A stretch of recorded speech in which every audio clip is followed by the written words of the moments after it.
The city woke beneath a haze of morning fog, the kind that turned San Francisco's glass towers into pale ghosts above the bay. Ethan Voss sat alone in his penthouse office, a fortress of steel and silence on the 36th floor. The room was all sharp lines and cold colors like its owner. At 34, Ethan had built an empire from algorithms that read human emotions better than humans themselves, yet he remained a stranger to his own. His assistants knew better than to disturb him before 8 when he drank his black coffee and stared at the endless ocean of unread emails. Most were reports, partnership offers, or requests for donations. None of them had ever made his pulse move. Until that morning. A subject line blinked among the digital clutter. Real Voices submission, Yugger 491207. It came from the charity platform his company sponsored a small project designed to give anonymity to those who wanted to share their stories online. He usually never read them. He funded the program to make the board happy, not because he cared, but something about the timestamp 2:14 a.m. caught his eye. The hour of loneliness. He clicked. The message opened in stark black text on white screen. They called me fat. They called me names. I stopped defending myself, but I still believe there's kindness out there, somewhere. It was signed simply Lena Males. Ethan frowned. His finger hovered above the delete key, then stopped. The words felt different stripped bare without the usual plea for money or attention. There was no photo, no link, just pain written clean. He read it again. I stopped defending myself. He leaned back in his chair, staring at the ceiling. He had read countless reports about online cruelty, the trending term cyberbullying. Yet this single sentence hit harder than any data graph. Maybe because he remembered his sister Chloe, the way she used to whisper that she felt invisible right before she swallowed the pills 10 years ago. He exhaled slowly, trying to push the memory back into its box, but the words wouldn't let him go. Kindness out there. He opened the reply field before he realized what he was doing. His fingers hesitated.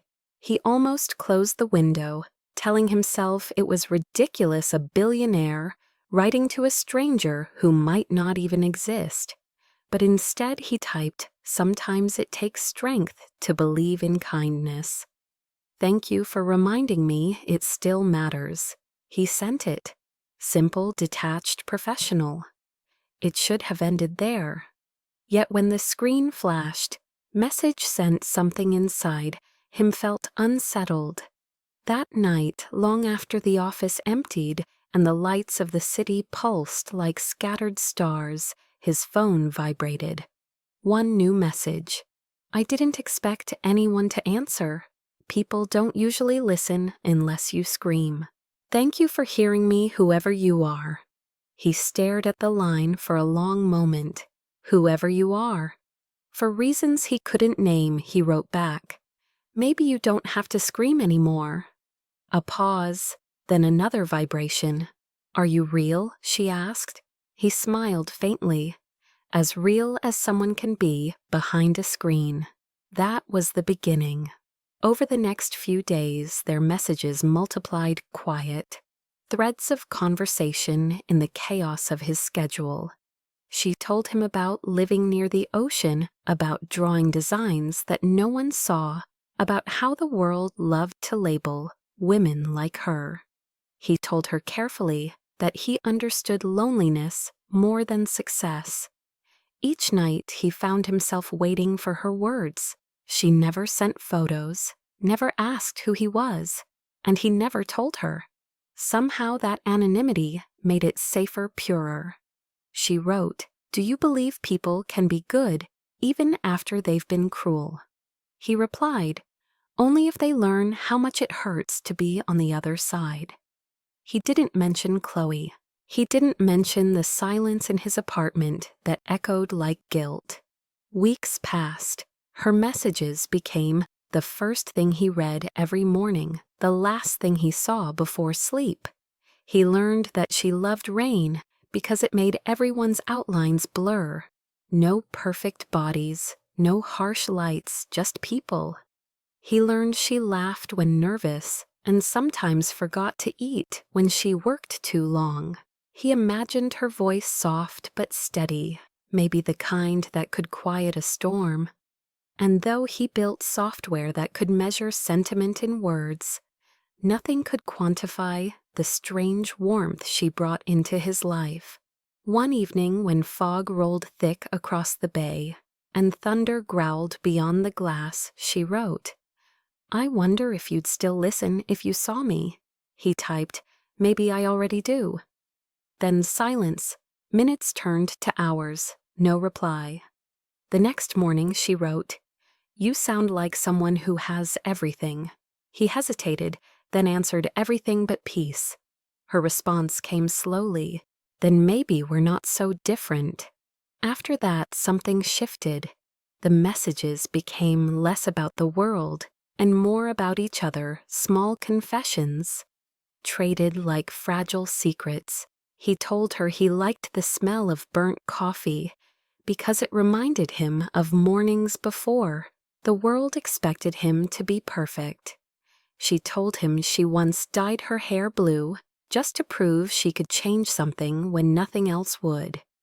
Their words wove a thread between them, invisible yet unbreakable. Till one night she wrote, "They still send me messages sometimes, strangers, telling me I should disappear, that I'm too big to be seen. But you make me feel visible." He stared at the blinking cursor, throat tight. "Maybe that's because you're not too big," he wrote. "Maybe the world's just too small." Her reply came minutes later, a single line. "That's the nicest thing anyone's said to me in years." For a long time afterward, neither of them typed. Outside, lightning split the fog, illuminating his reflection in the glass. A man who could buy anything except this feeling. When he finally stood to leave, dawn was breaking again. He closed the laptop, but the words lingered in his mind like an aftertaste. He didn't know her name, her face, or even if she was telling the truth. But he knew one thing with a certainty that startled him. He wanted to keep reading her, to keep listening, to keep believing just for a little longer that kindness still existed. He opened a stranger's email out of boredom, and it changed everything. Lena Hart woke to the hush of early light, slanting through her small Venice Beach apartment, the faint roar of the Pacific just beyond her window. The walls were covered with sketches pinned by thumbtacks, half-finished designs that no one would ever see. She sat at her desk, coffee gone cold, her laptop open to a blank screen that glowed like a mirror of her own fatigue. A year ago, she'd had a following, hundreds of thousands of people who'd liked her posts about body positivity, about beauty that wasn't airbrushed, about how curves could mean confidence. Then came the photo. It wasn't even hers anymore after they'd twisted it, stretched her waist, exaggerated, her body turned her into a meme that millions shared with cruel laughter. "Fat girl thinks she's a model," the captions said. Her sponsors pulled out within days, her so-called friends turned quiet, and the people who once told her she inspired them suddenly ghosted her. She stopped posting, she deleted everything. Since then, she'd lived mostly offline, designing logos for small cafes, illustrating children's books no one credited her for. But at night, when the city lights flickered against the ocean's edge, she wrote letters to strangers through a small online program called Real Voices. It was supposed to be a digital confessional space, a place where people could share what they couldn't tell anyone else. She never expected replies. When one came, she nearly spilled her tea. The message was simple, almost awkward. Sometimes it takes strength to believe in kindness. Thank you for reminding me it still matters. She reread it a dozen times, her heart stumbling. Whoever this was, he sounded calm, measured, and real. No pity, no advice, just acknowledgement. That night she wrote back, hands trembling over the keyboard. I didn't expect anyone to answer. People don't listen unless you scream. Thank you for hearing me. And when he responded again, maybe you don't have to scream anymore. She felt something loosen inside her chest. She told herself not to get attached. This could be a bot or a lonely retiree or someone playing nice because it made them feel better. But there was a rhythm to their exchanges, a quiet sincerity she hadn't felt in years. As days turned into weeks, their emails became small lanterns she lit against the darkness of her self-doubt. She signed her letters Lena Mails, never her real name, and he signed his simply E. In her mind, she painted pictures of who he might be, a writer perhaps, or a night shift worker reading her words between breaks, someone who knew what loneliness tasted like. She imagined his hands rough from something real, not just tapping screens all day. Still, she warned herself not to hope. People were cruel online, and kindness was often a costume. Yet each message from E felt like a breath drawn in after too long underwater. One evening, as the tide hissed against the shore, she read his line, "Maybe the world's just too small to hold people like you." She pressed her lips together, fighting tears. No one had said anything that beautiful to her since before the world learned her name, only to drag it through the mud. She wanted to tell him everything, that her real name was Lena Hart, that she once believed she could change minds with honesty, that the internet had chewed her up and spat her out. Instead, she wrote, "I wish the world saw things the way you do." Then she closed her laptop and stared at her reflection in the window. Brown eyes, soft cheeks, a body people had weaponized against her. Outside, surfers glided through the morning waves like silhouettes of freedom. She whispered to herself, "I'm not what they say I am." Somewhere across the country, a stranger had seen her words and decided she was worth listening to. That was enough to make her smile. She spent the next day sketching lines flowing freer than they had in months. Between clients' work, she refreshed her inbox every hour. Nothing came. By midnight, she tried to sleep, but failed. The next morning, his name appeared again. E.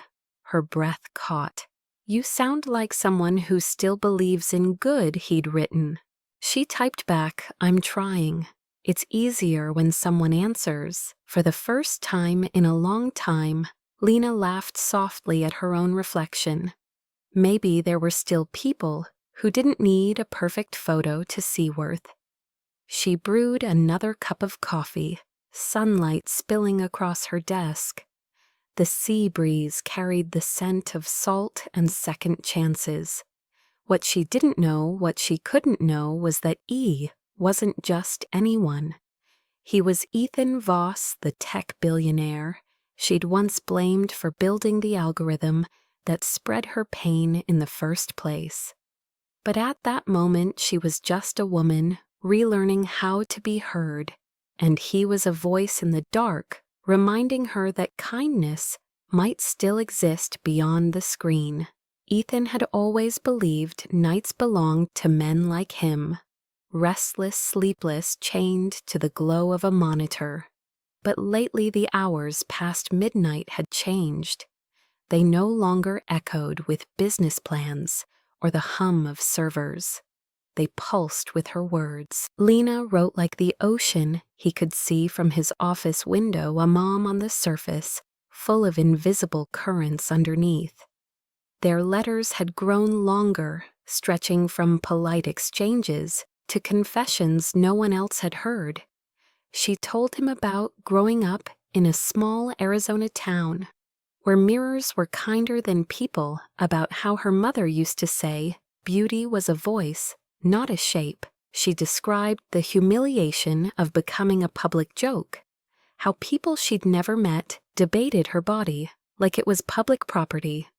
They said I was brave, she wrote once, but what they meant was how dare she still smile. Ethan read that line 3 times, the words burrowing deep. He wrote back, "Maybe smiling is the bravest thing anyone can do after the world teaches you not to."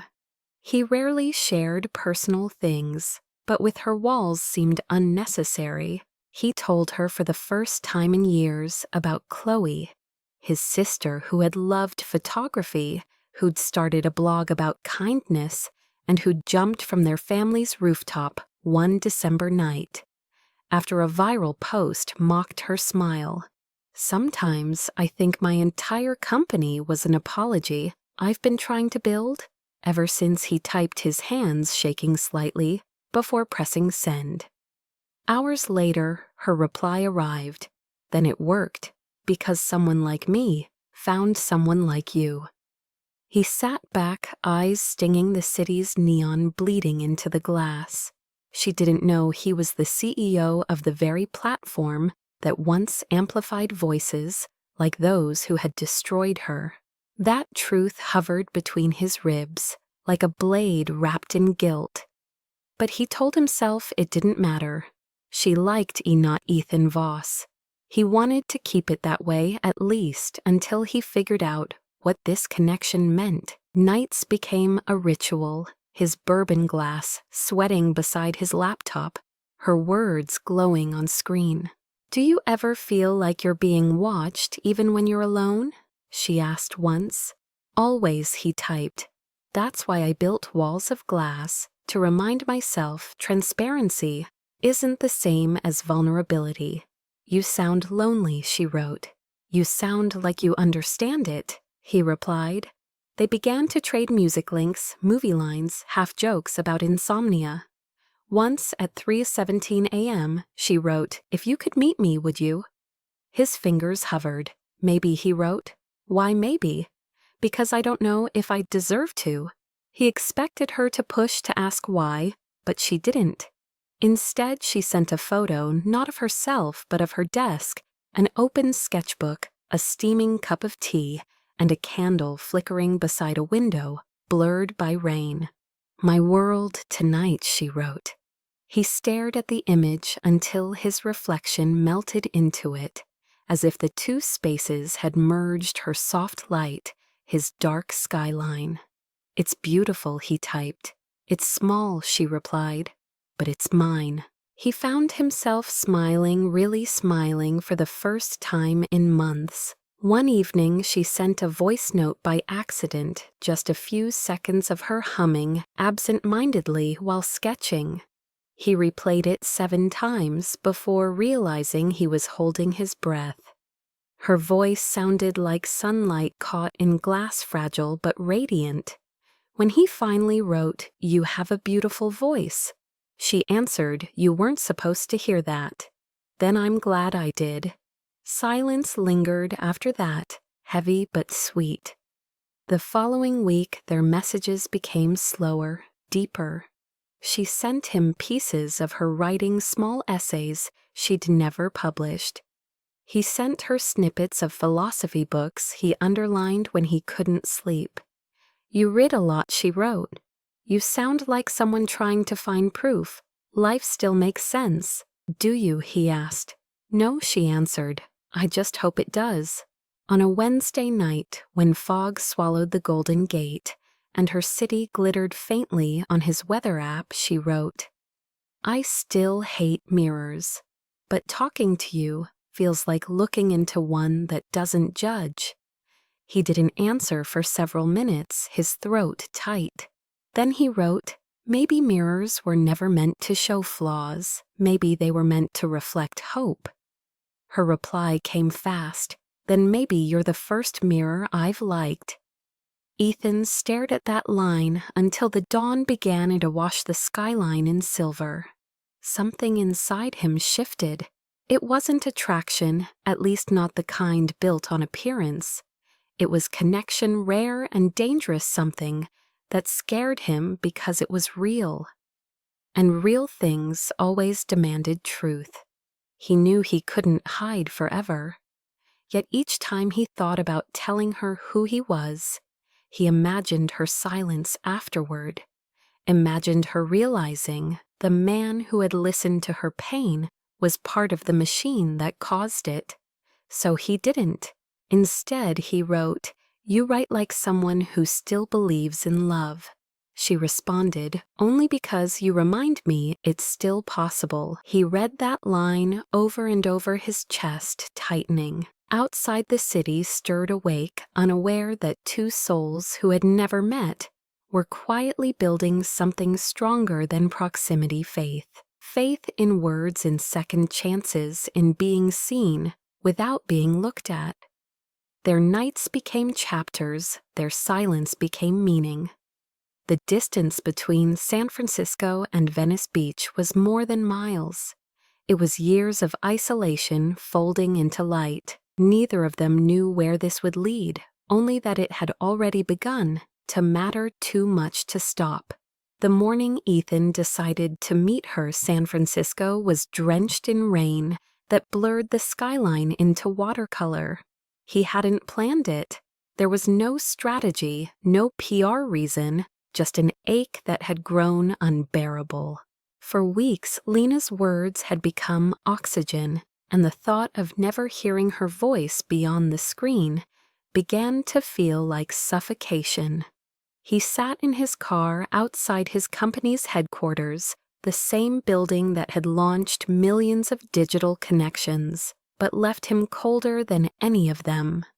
His assistant's voice came through the intercom, reminding him of the Human Faces art conference that afternoon, a partnership with a foundation promoting online authenticity. Irony, he thought. A billionaire sponsoring authenticity while hiding behind an alias.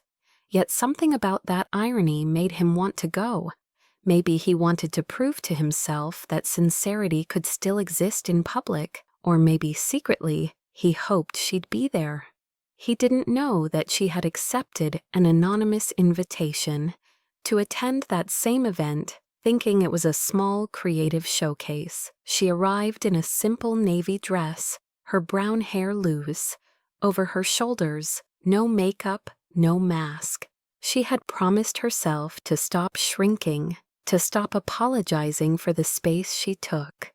The gallery hummed with quiet conversation, the smell of espresso and varnish hanging in the air. She scanned the room nervously, clutching her small leather portfolio. She didn't know Ethan was watching her from across the hall, frozen. He had seen her before, through data, through news articles, through the twisted versions of her image that the internet refused to forget, but never like this, never alive. She wasn't the caricature they'd made her out to be. She was vibrant, graceful, the soft confidence of someone who had rebuilt herself from ashes. And when she laughed even softly, it felt like the entire room exhaled.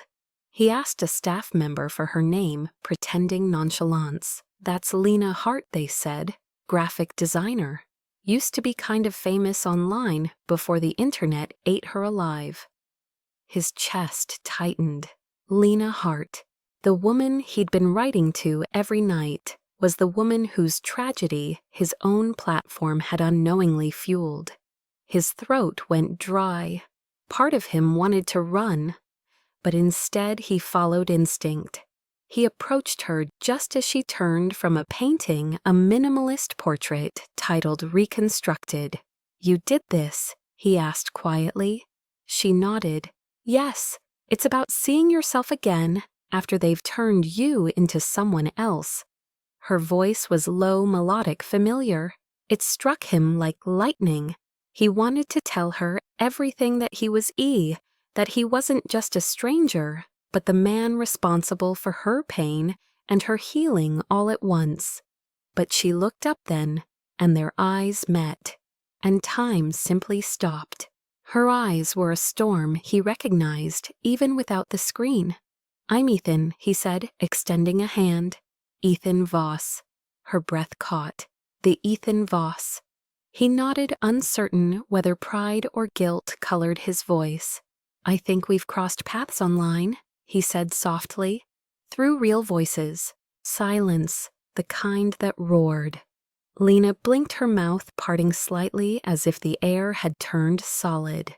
"You're E," she whispered, the realization settling in with the tremor of disbelief and something like betrayal.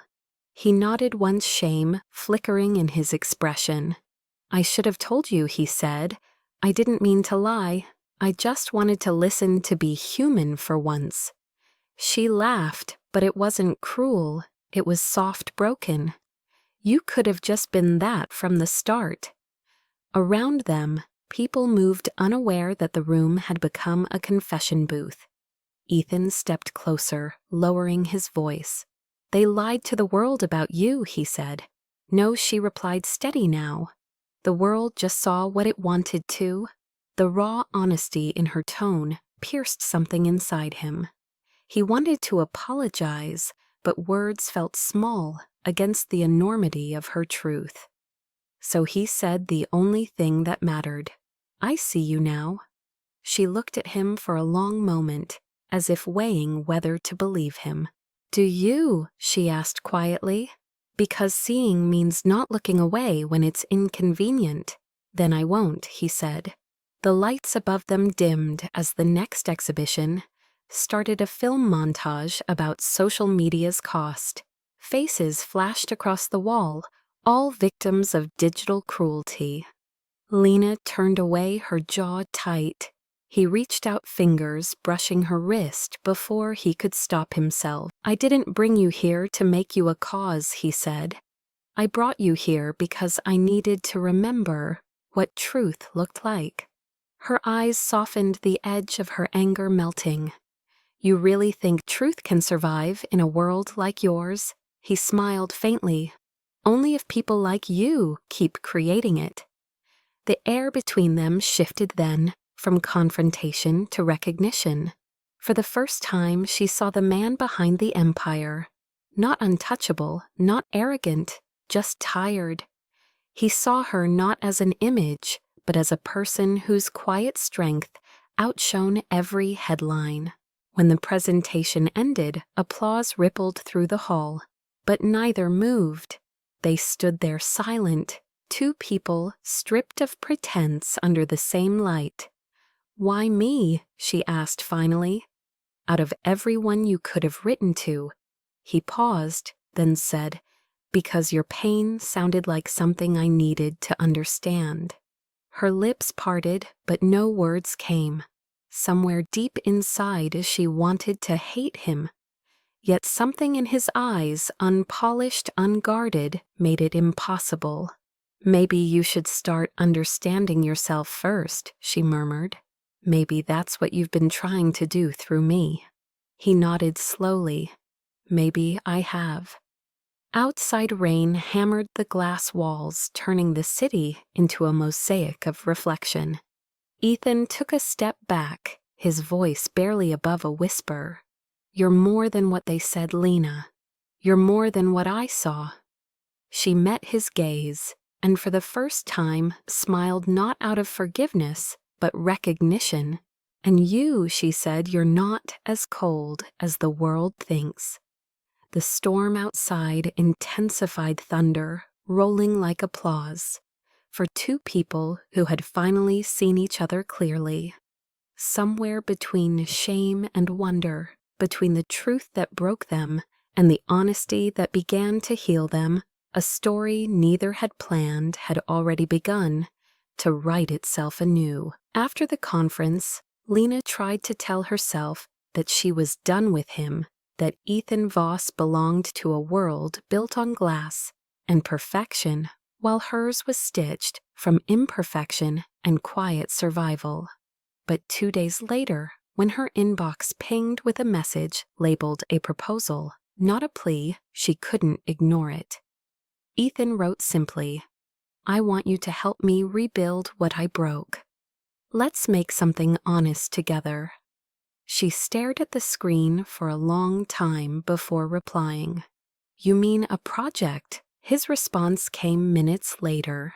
"A story, yours, ours. Everyone's who's been told they aren't enough." Against her better judgment, she said yes.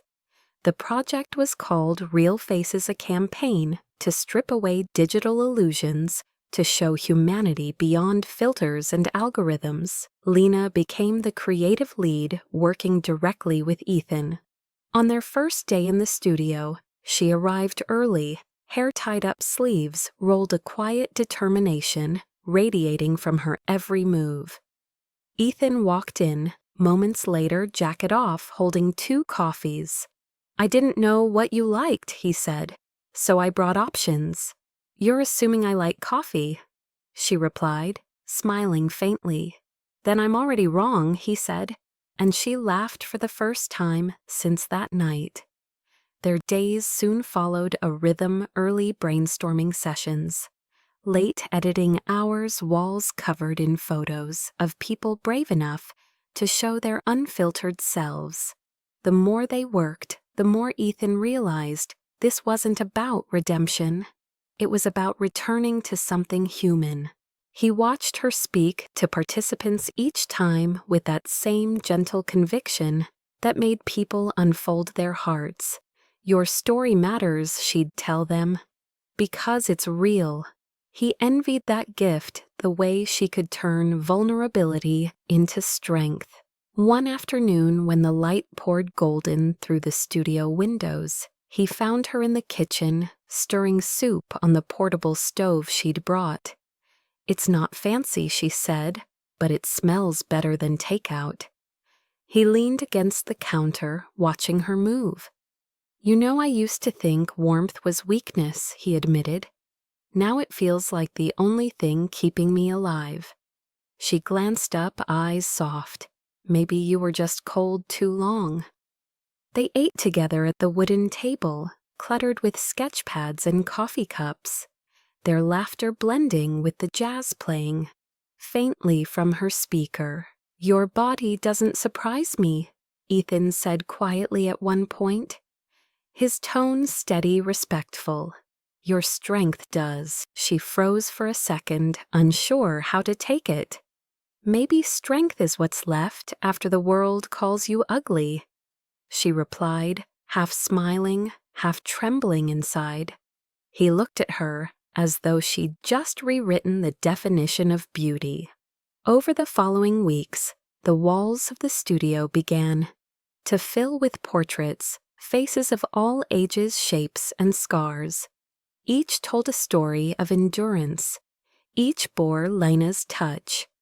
During the final shoot of the month, the photographer's assistant accidentally displayed one of Lena's own photos on the projection wall, a candid image of her laughing mid-sentence, hair messy sunlight catching her cheek. The room went still. Ethan turned, eyes wide. "That one stays," he said. She protested.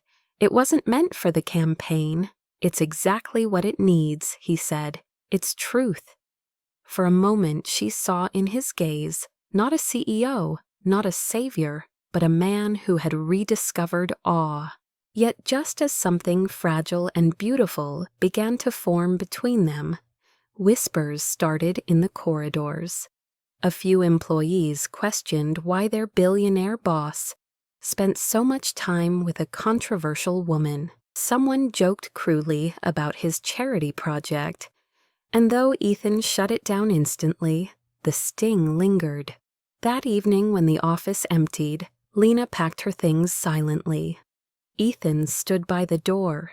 "You heard them," she said without looking up. "Let them talk," he replied. "They don't matter." She shook her head. "They always matter when the world's watching." He took a breath. "Then let me face it with you." Her hands stopped moving. You can't fix public opinion with a gesture, Ethan. You fix it by standing still in the storm. He stepped closer, voice low. Then I'll stand still. She finally looked at him, eyes shimmering. Careful, she whispered. That sounds like love. He smiled sadly. Maybe it is. The next morning they shot the final sequence, people holding mirrors reflecting one another's real faces. When it ended, Ethan turned off the lights, leaving only the soft glow of a lamp near her desk. You know, he said, I built an empire teaching machines to recognize emotion, and I never learned how to recognize my own. Maybe that's what you're doing now, she replied. Learning feeling. They stood there surrounded by images of humanity, both painfully aware that something deeper than art had begun to take shape. For once, neither spoke. The silence between them wasn't awkward. It was alive, thick with understanding, and the quiet thrum of something too real to name. In that small studio filled with stories, they had become one. The morning it happened, the studio was filled with sunlight, warm and golden, the kind that made everything look softer than it really was. Lena was editing the final sequence of portraits when Ethan brought her breakfast, a quiet ritual they had fallen into without ever naming it. He set the bagel and coffee beside her laptop, brushing a strand of hair from her face, before either of them realized how natural the gesture had become. She looked up, startled by the gentleness in his eyes, and smiled. Someone standing near the doorway, a junior photographer new to the team, snapped a picture on his phone, meaning no harm, just curiosity. That single thoughtless click would soon ignite a fire neither of them could stop.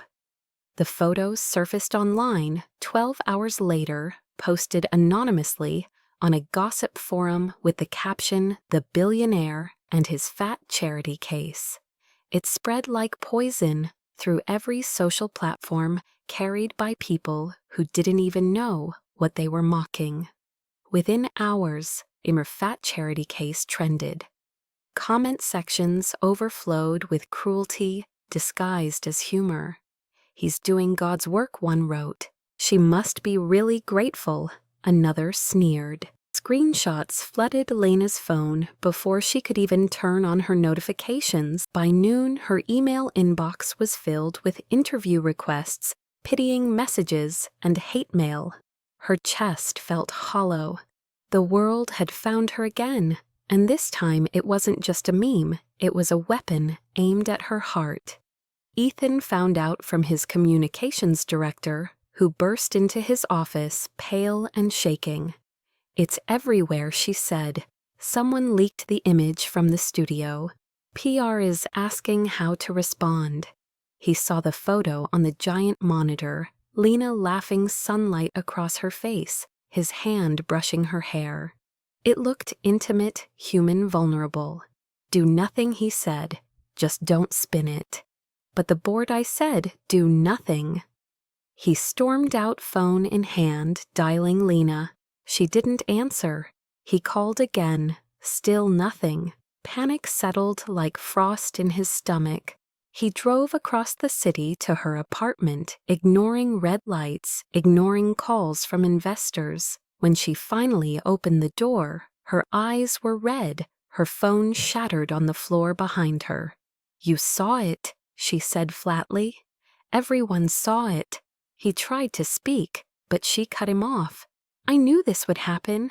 "You can't build truth with someone like me, Ethan.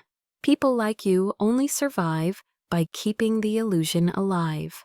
"No," he said firmly, stepping inside. "I can fix this. I'll go public. I'll tell them who you really are." "And what's that?" she asked, trembling. "Your charity, your redemption arc." He froze. The truth in her words stung more than any headline.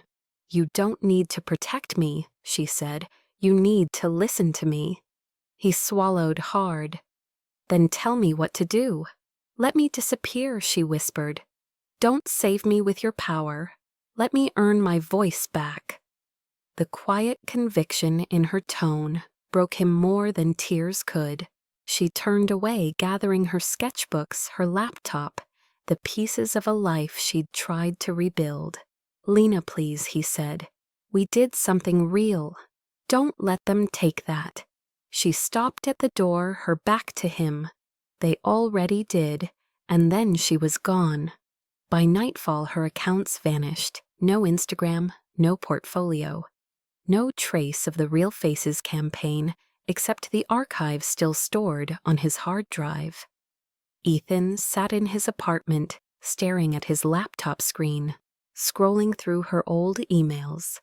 The last one she'd sent before everything collapsed was short, almost prophetic. Maybe some people are meant to be loved quietly.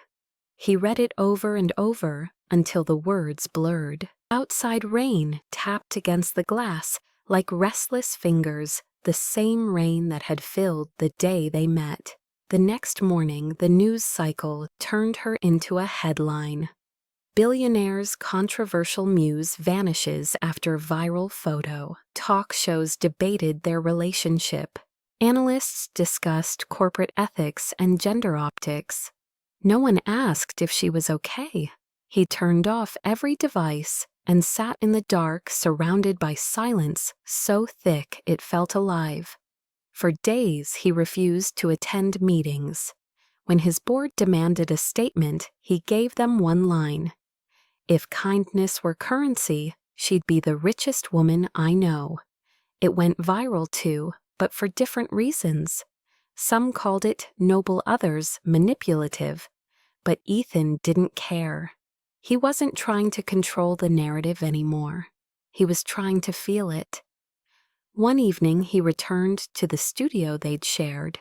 The photos still hung on the walls, faces raw, and imperfect fragments of truth they had captured together. In the center, her portrait glowed on the monitor, frozen mid-laugh sunlight kissing her hair. He whispered to the empty room, "You said not to save you, but you already saved me." The next morning, he deleted every ad draft that turned her into a headline. He shut down the project, temporarily ignoring investors' outrage. To the public, it looked like a scandal. To him, it was an act of loyalty. He would wait however long it took. He would not let her story end as a tabloid footnote somewhere in Venice Beach. Lena stared at the ocean from a rented cabin. Her laptop closed her heart, a battlefield between grief and pride. She had meant what she said. She didn't want to be rescued. But when she thought of his voice, the warmth in his eyes, the quiet way he had looked at her like she was a person and not a spectacle, something inside her whispered that maybe kindness could survive exposure. Maybe love wasn't destroyed by light, it was revealed by it. She wrote one last message in her notes app, not to send, but to remember. "He saw me when I couldn't, and maybe one day I'll see myself again."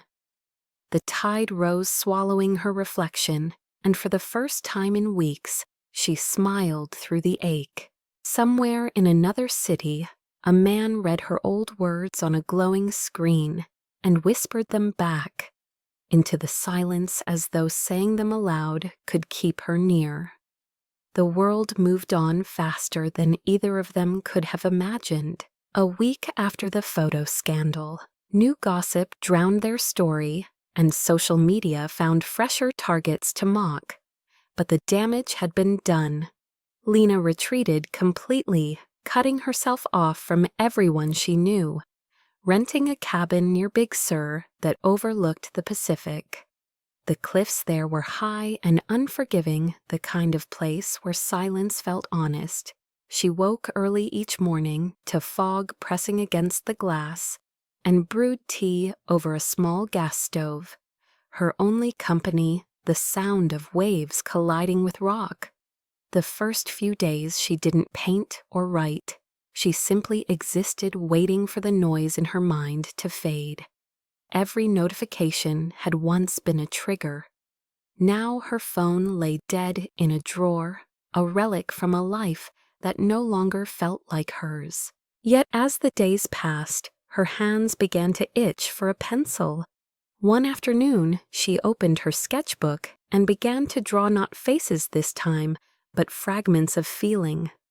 A hand reaching through static, a heart half in shadow, the outline of a man staring at a screen. Without meaning to, she drew him. Ethan. The man who had listened without judgment, who had believed in her when she had forgotten how. She tried to hate him, tried to blame him for the exposure, for the photo, for reminding her that trust was dangerous. But the truth kept whispering beneath every denial. He hadn't sold her out. He had stood by her. The world had simply done what it always did, consume and destroy. Still, she wasn't ready to face him, not yet. Meanwhile, in San Francisco, Ethan lived like a ghost inside his own empire. His board demanded an apology video, but he refused. "I won't apologize for caring," he said. Investors threatened to pull funding from Real Faces, calling it a PR nightmare. He let them go.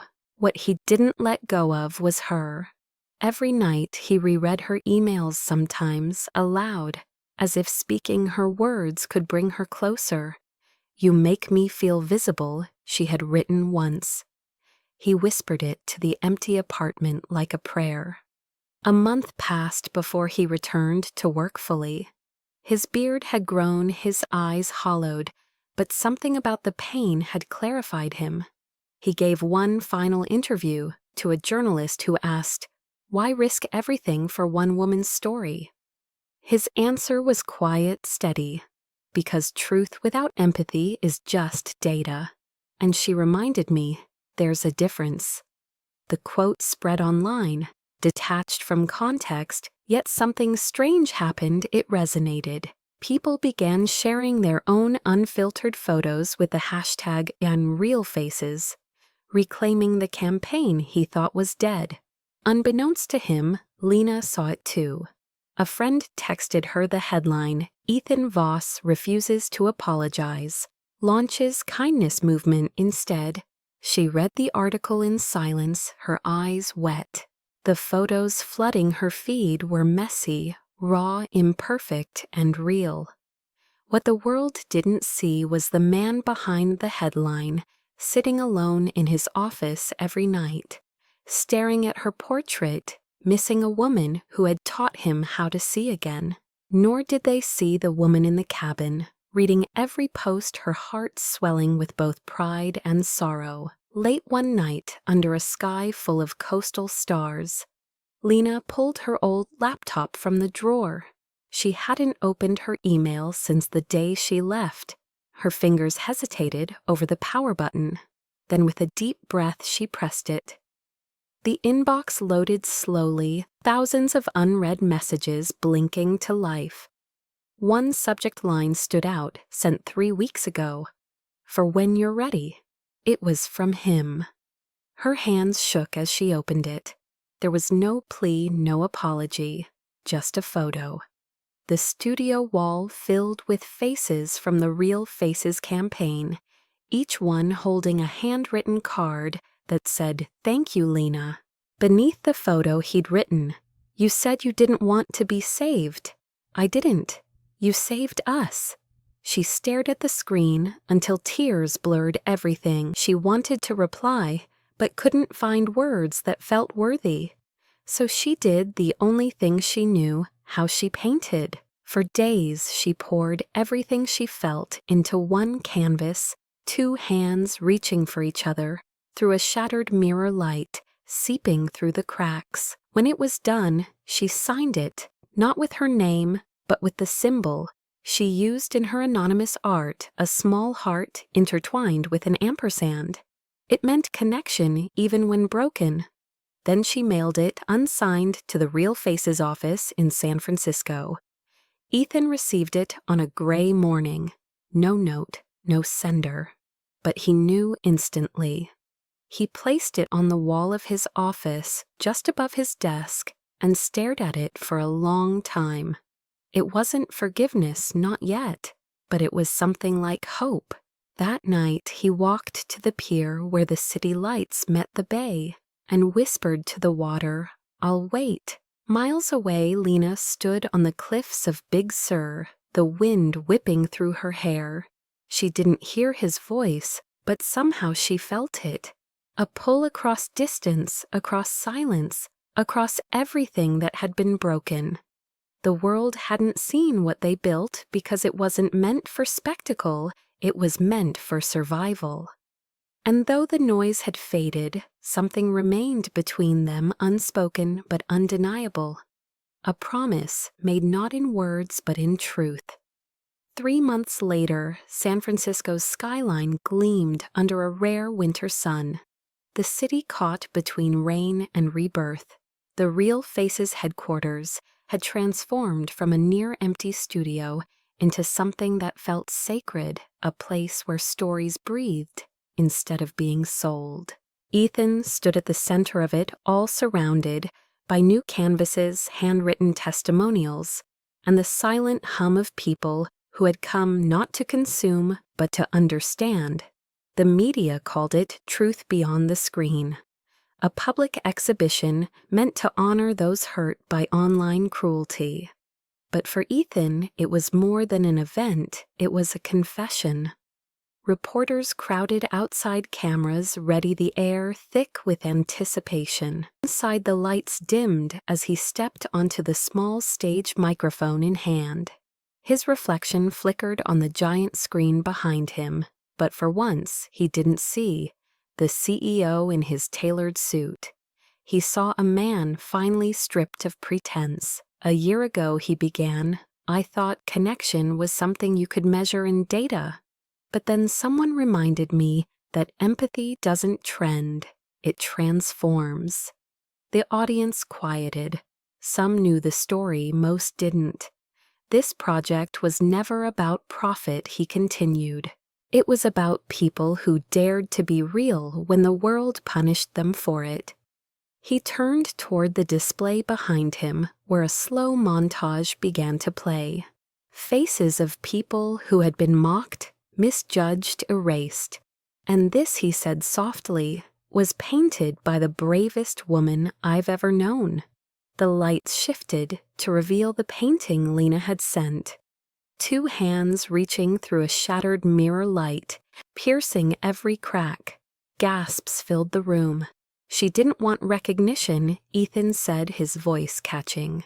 "She just wanted the world to remember that beauty isn't what you show. It's what survives." He didn't name her, but every word carried her shadow. In the back of the room, unseen by most, Lena stood half-hidden, near the exit, her pulse racing. She hadn't planned to come. She'd sworn she was done. Being seen, done, being dissected by strangers. But when an invitation arrived in the mail, with no signature, only a single line. For those who made the world a little more human, she knew, and she came. Seeing him now, under the light, stripped of his armor, something inside her broke open. He looked thinner, older, but there was warmth in his voice she had never heard before. As the applause began to rise, she wiped her eyes, intending to slip out before anyone noticed. But fate had other plans. The gallery director approached the stage, handing Ethan a small envelope. "Someone left this for you," she said. He opened it instinctively. Inside was a note, written in the looping, steady handwriting he knew by heart. "You said truth transforms, so let it find you." Ethan looked up, eyes scanning the crowd. The spotlight caught her where she stood, frozen between leaving and belonging. Gasps rippled through the audience as they realized who she was, the woman behind the myth, the muse behind the movement. For a heartbeat, time stopped. Ethan stepped down from the stage, the crowd parting around him like water. He walked toward her slowly, not as a CEO, not as a man seeking forgiveness, but as someone who had finally learned what love looked like in its purest form, honesty. "Lena," he whispered when he reached her. "You came." She nodded, tears trembling in her lashes. "You kept your promise," she said. "You told the truth." "Not all of it," he admitted, voice breaking. "The truth is, I didn't just build this for the world. I built it to find my way back to you." Murmurs spread, cameras flashed, but the noise faded into nothing. It was just them standing in a circle of light, two people who had been broken by exposure, now healing because of it. "You don't owe me anything," she said softly. "I didn't come here to be forgiven, and I didn't ask to be," he replied. "I just wanted you to see what your courage started." He gestured to the walls lined with hundreds of faces, each one glowing under the soft light. "This is you, Lena, all of it." Her gaze swept the room, landing once more on the painting, her painting, and the reflection of the crowd, mirrored in its fractured glass. "They see me now," she whispered. "Finally." "No," he said gently. "They're learning to see because you did first." A single tear slid down her cheek, but this time it wasn't from pain, it was release. The audience began to clap slowly at first, then all at once a tide of applause rising like thunder. Lena stood still, overwhelmed, until Ethan took her hand. "Come with me," he said quietly. Together they walked onto the stage. The spotlight enveloped them both as the applause swelled. "You asked once," he said into the microphone, turning to her, "if truth could survive in a world like mine. I think you just proved it can." She looked at him, voice steady, but trembling at the edges. "And you proved the world can change if someone listens long enough." The lights dimmed again, the room falling into reverent silence. For a long moment, the only sound was the soft rustle of camera shutters and the quiet hum of people holding their breath. Lena turned to the crowd. "I'm the girl they called Unwanted," she said clearly, her words echoing across the hall. "But I'm done hiding." A wave of emotion swept through the room. She reached for Ethan's hand again, and when their fingers intertwined, it felt like the final piece of something that had always been meant to fit. Outside, the city lights blinked through the glass reflections of a world still learning what it meant to be kind. And somewhere within that crowd, hundreds of people lifted their phones not to exploit, but to remember. Because for the first time, what went viral wasn't scandal or shame. It was truth. The applause faded slowly, leaving a silence so full it almost trembled. Ethan and Lena stood beneath the soft white light of the gallery, surrounded by faces staring, flashing cameras clicking, and yet somehow the moment belonged only to them. The crowd blurred into background noise as if the universe had folded itself inward, allowing two souls to finally meet without noise, without shame, without fear. He looked at her the way someone looks at sunrise after years of darkness, and she held his gaze steady, her breath shallow, her heart racing but unbroken. "You see me now?" she asked, her voice barely above a whisper, fragile yet defiant. The same question she had once typed through tears months ago in a lonely apartment. Ethan's throat tightened, the weight of every unsent message and every unspoken truth pressing inside his chest. "I never stopped," he said, voice cracking, with something between confession and gratitude. The crowd fell utterly silent, sensing the rawness of it, the purity that no rehearsal could ever mimic. For once, this wasn't spectacle, it was revelation. She blinked hard, fighting the sting of tears, her shoulders trembling from the emotion she'd spent months suppressing. You really mean that? She asked, the tremor in her tone betraying both disbelief and desperate hope. I do, he said. From the moment I read your first message, from the moment I realized you were more real through words than anyone I'd ever met in person. He took a small step forward, close enough for her to feel the warmth of his breath. You changed everything I thought I knew about truth, about strength, about love. Lena inhaled sharply, every wall she'd built threatening to crumble.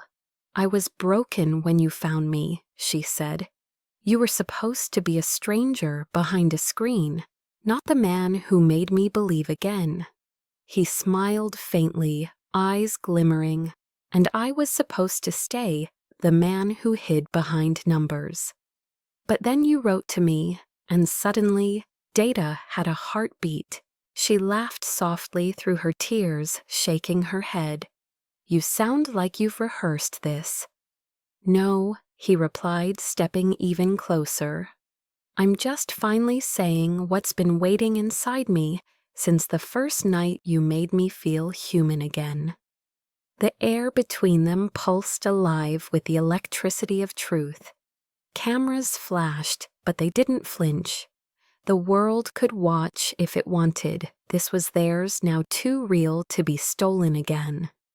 When they called you names, he said gently, when they tried to make you smaller, I wish you could have seen what I saw. And what was that? She asked, her lips trembling.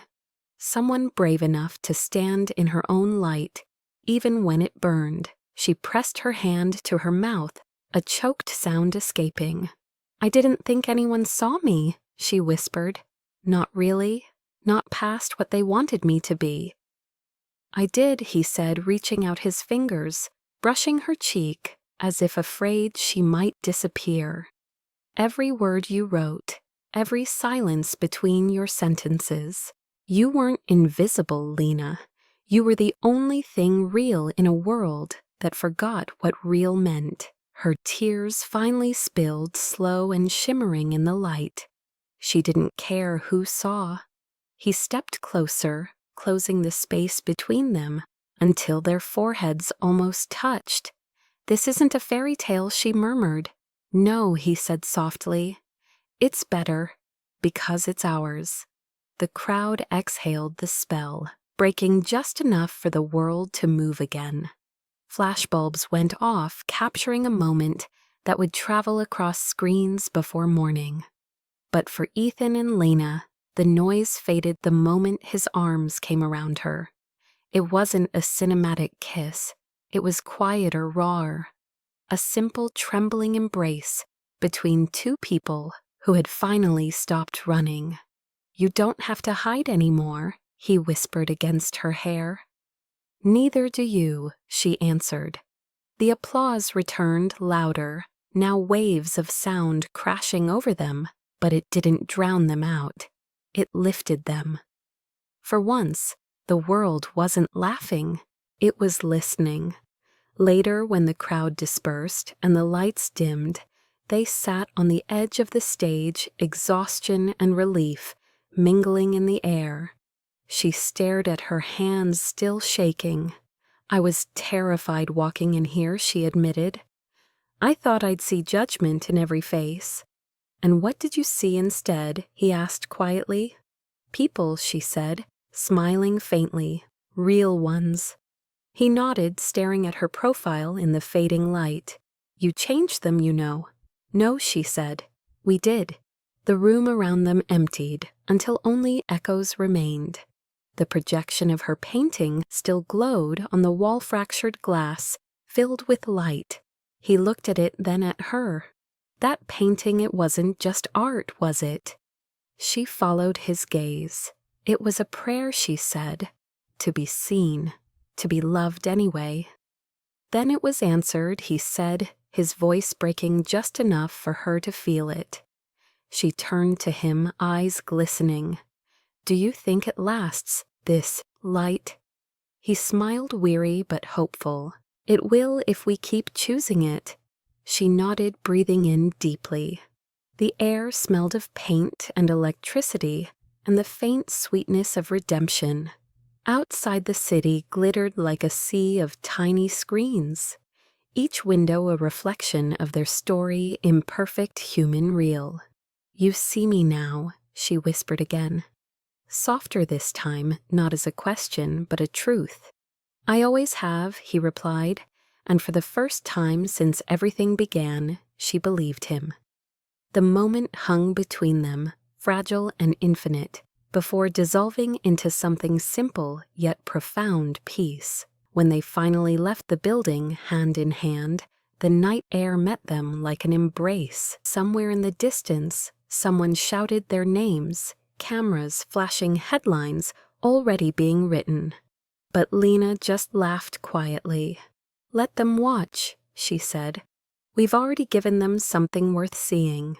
And as they disappeared into the fog beyond the flashing lights, their silhouettes melted together, two people who had been broken by the gaze of the world and had learned somehow to turn that gaze into grace 1 year later. The world had changed in ways neither of them could have imagined. The hashtag Real Faces had become more than a movement. It was a quiet revolution that rippled through social media art and even corporate culture. People shared their unfiltered selves, not for attention, but for healing. And at the center of it all stood two people who had once been the story, now choosing to live beyond it. Lena and Ethan had left San Francisco months ago, trading glass towers for a studio by the ocean in Monterey. The space smelled of paint, coffee, and sea salt, a blend that felt like home. Outside, gulls cried above the surf, while the morning fog rolled in, slow and silver. Inside, Lena painted barefoot music, humming softly from an old speaker, her hair pulled up in a messy knot. Ethan sat nearby, laptop open, but forgotten watching her work with quiet admiration. "You're staring again," she said without looking up. "I'm thinking," he answered. "Dangerous habit," she teased. He smiled. "I was thinking about how you turned a wound into a window." She paused, brush hovering midair. "And what did you do?" "I stopped hiding behind reflections," he said. "Now I just live inside them." She turned, meeting his gaze. "You mean us, exactly." Their life together wasn't grand or public. It was slow, deliberate, stitched from ordinary days that finally felt extraordinary. They had disagreements, laughter, long walks through the tide pools where she collected shells, and he pretended not to get distracted by the way sunlight touched her skin. Every evening they stood on the porch, watching the sun melt into the sea. Sometimes they spoke, sometimes they didn't. The silence between them was never empty. That spring, Lena launched the Real Faces Foundation, a nonprofit dedicated to helping people recover from online abuse. Its mission was simple: teach empathy through art. Survivors painted, wrote, spoke, and shared without filters. The foundation's motto printed on every wall read, "Truth heals when it's shared." Ethan supported, quietly serving as co-founder, but rarely appearing in public. He'd left the CEO title behind content to build something smaller but truer. You could have anything, she told him once, watching him pour coffee into mismatched mugs. You walked away from billions. He handed her a cup. "I already have everything." "You're impossible," she said, smiling against the rim. "So are you," he answered, leaning in to kiss her forehead. "That's why it works." Their love wasn't loud or performative. It existed in the way he reached for her hand unconsciously when storms rolled in, and the way she rested her head on his shoulder during long nights when the waves battered the glass. It existed in small gestures, a note on her easel that said, "You're enough," the extra blanket he tucked around her when she fell asleep, painting the way they still emailed each other from across the same room, a ritual that began with a message and never ended. Sometimes he'd write, "Still see you." She'd reply, "Still here." One evening, as golden light poured through the windows, Lena sat on the porch sketching while Ethan fixed a loose hinge on the door. "Do you ever miss the noise?" she asked suddenly. He looked up thoughtful, the headlines, the chaos she clarified, being seen by everyone. He smiled. "I'm still seen, just not by everyone, by the right one." She blushed slightly, pretending to focus on her sketchpad. "Smooth Mr. Voss, honest," he corrected. She sighed contentedly. "The world's kinder now," she said. "Or maybe I've just stopped asking for its permission." "You gave it a mirror," he said softly, "and made it look." Later that week, they hosted a small exhibition for the Foundation's new class. The gallery was modest, but full of light walls lined with art from people reclaiming their voices. One canvas stood in the center, Lena's newest work titled Unfiltered. It showed two silhouettes standing before an ocean of broken glass, their reflections merging into one. At the bottom, she had written, "To see is to love." When the crowd cleared, Ethan stood before it, quietly, emotion tightening his throat. "You really don't miss the spotlight?" she asked, stepping beside him. "No," he said, taking her hand. "Because this," he gestured to the painting, to her, "to everything is what light was meant for." She leaned her head against his shoulder. "Do you ever think about how it started?" "One email, one heartbeat, disguised as text," he said. "The best mistake I ever made." They laughed softly, their voices mingling with the faint murmur of the sea through open doors. The night ended the way most of theirs did, quietly, beautifully, with them standing on the balcony, watching the horizon fade from gold to indigo. The stars came out one by one, as if the universe was applauding their survival. Lena traced circles on his palm, her favorite habit. "You know," she said, "for a man who built an empire on algorithms, you're terrible at logic." "Because love isn't data," he said. "It's deviation." "Poetic," she teased. "Predictable," he replied. "And still true." She smiled, pressing her lips to his knuckles. "Thank you," she whispered. "For what? For seeing me before the world did." He turned to her fully, then the wind playing with her hair. "No," he said softly. "Thank you for teaching me what seeing really means." Their eyes met, no spotlight, no cameras, just the glow of the moon and the rhythm of waves. "The world called you unwanted," he murmured, "but you were everything it needed." She smiled through tears. "And you," she said, finally saw beyond the screen. He brushed her hair back, his fingers lingering. "Beyond everything."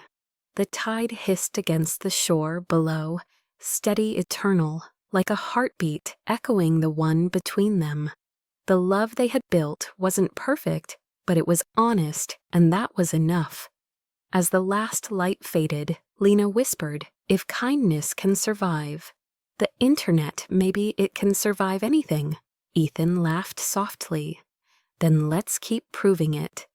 The camera of the world had long turned away, but their story continued anyway, in the soft click of keys, when he still wrote her letters, in the scent of paint that never left her hands, in the quiet, enduring truth that love once seen clearly never needed to be explained again. Fade out the ocean, glows under moonlight, their silhouettes framed in the window, and a line appears like the echo of her first letter. "They called me names, but I still believed there was kindness out there."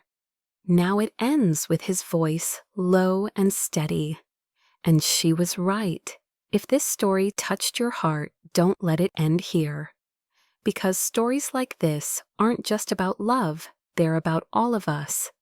about the moments we stop seeing each other as headlines or hashtags, and start remembering that behind every screen is someone trying to be heard.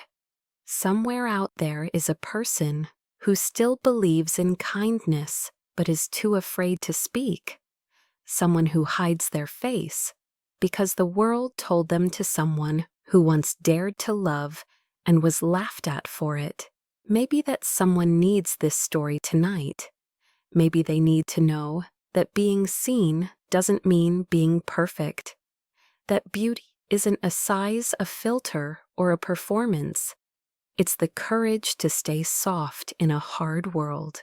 So if you believe love still matters, if you've ever been broken by words but chose to rise anyway, share this story. Send it to the friend who forgot their worth, the stranger who smiles too little, the one who thinks they're too much or not enough.